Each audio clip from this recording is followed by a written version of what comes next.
күйеуімге ет әкелді. 2024 жылы 54 мыңға қанша ет алуға болады?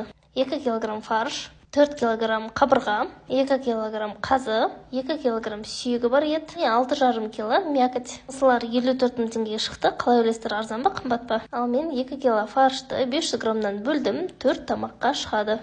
Ал қабырғаларды бірден кесіп қойдым. Қуыратын кезде бірден қазанға салып жіберген өте ыңғайлы.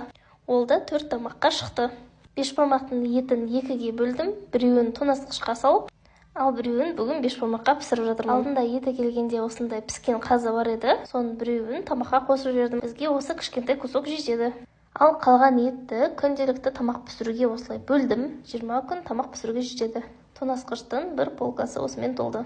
Ал үшінші полкаға жазда ағаштан терген шиені салдым, және смородина, балаларыма компот пісіремін. Сөйтем дегенше бешбармақтың еті де картошкасы да пісіп тұр екен.